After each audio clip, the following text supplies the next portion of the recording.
Hi friends, today I'm going to share an exclusive traditional family recipe which we do it generally in our families. This recipe is from my grandmother. It's her secret. Now take a bowl, add a little bit of salt, and I'm going to put rice flour into it. Keep guessing what am I going to cook. So once I make a small well in the rice flour, for 1 cup of rice flour I'm adding more than half a cup of boiled water. It's warm water, it's not boiling hot because I have to knead it. So gradually I'm going to add water along with the flour.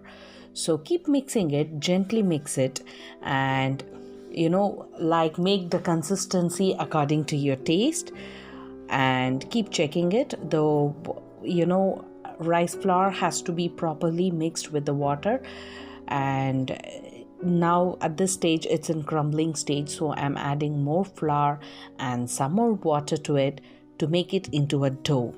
You have to keep adding water and flour until you get a proper dough. Once it is done, I will be able to show you, and the dough has to be in such a consistency that when you hold it, it should hold a shape. Can you see this? When I try closing it in my palm, it holds a shape. So this is good to make the dish. So the dough is ready. So what I'm going to do is add the remaining flour to it and sprinkle some more water. Always ensure you're adding warm water to rice flour so that only then it binds really well. So now it is properly made.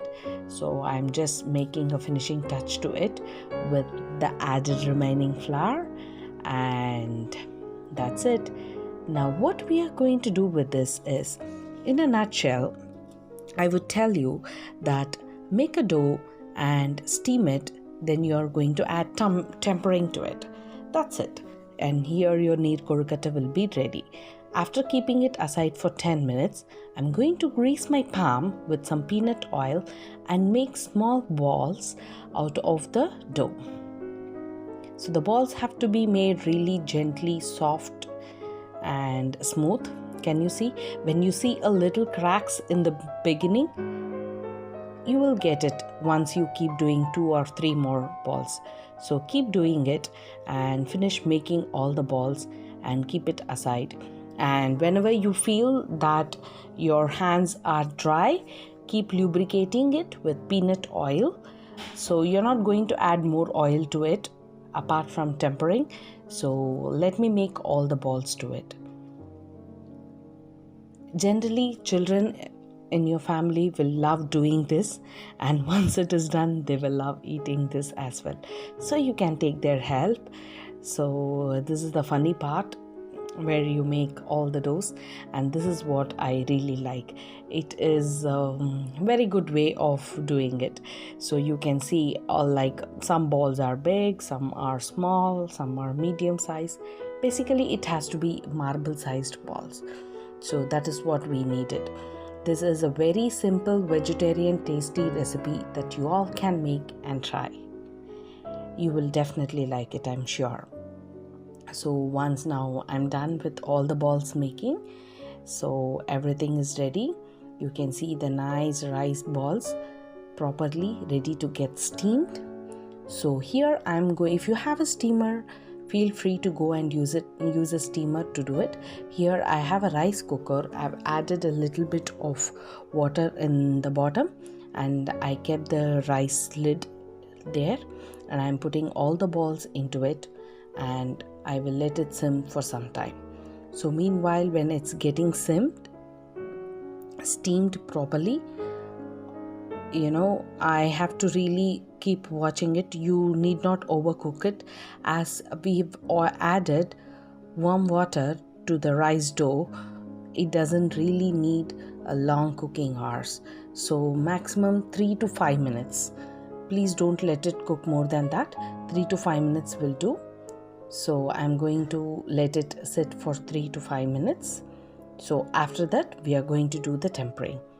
Some prefer doing tempering in coconut oil as well, but I'm doing it here in peanut oil. Can you see this? It's properly cooked. It's soft. It's hot as well. So be careful, don't burn your fingers. It's hot and it's soft. So I will keep it aside for some time. Let the heat gets down. I'll let it cool down for some time, so you can still see the vapor coming up. Now meanwhile, I will definitely tell you what are the ingredients that we require to temper this. So it's ready. I'm going to keep this aside for some time. Then I'm going to show you the ingredients that we need to do tempering. Every family has their stories of recipe, and this particular recipe is a story of our own family. My father, he loves this recipe. As a child, he was grown up eating it, and he always remembers talking about this recipe. He keeps, his fond memories about his mother. He keeps telling us. So I've grown up eating it, and this is really good for your stomach also, as it doesn't contain anything that is heavy, and it is steamed, so it's easy for digestion. Now all the rice balls are ready. I've kept it aside. Now you see it's soft. Earlier it was very soft, and after steaming it isn't that soft.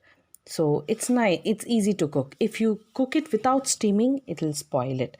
Now add oil to your kadai, and these are the ingredients I require: some mustard seeds and 1 teaspoon of urad dal, chana dal, and 2 dried red chilies, few curry leaves, and very few pieces of coconut, and a very small piece of asafoetida.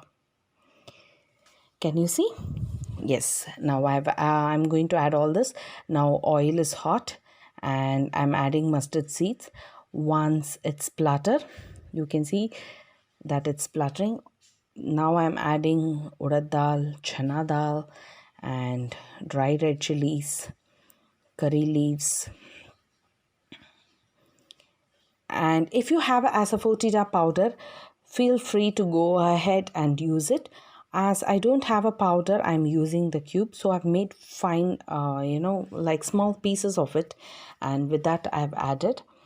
So generally it adds very good flavor. Now I'm going to temper all the rice balls into it. So let me wait, let the color turn into golden brown color. I think this is when I'm going to add all the rice balls to it. I will let it cook in the tempering for 2 minutes. I'm going to stir it properly so that everything is properly observed. And now I'm going to mix it properly, and be very gentle while handling these rice balls, because they are soft. It may get broken easily. If it breaks also, no issues. We are still going to eat it, but it will hold the shape when you gently handle it. I covered it for 2 minutes, and after 2 minutes, when I see it's nicely cooked, this is when I'm going to add half a cup of water to it. Now why am I adding water now? You can eat it without water also. The reason I'm adding water is it's going to keep the hold of all the tempering flavored food ingredients along with the balls. And that's where the secret is. Now that soupy kind of water along with this balls is going to give you a real good taste. Now it's done after 2 minutes, and I've served it with spice powder. This is called as milaga podi. Hope you will like it. Thank you. Like and share and subscribe my channel and watch more.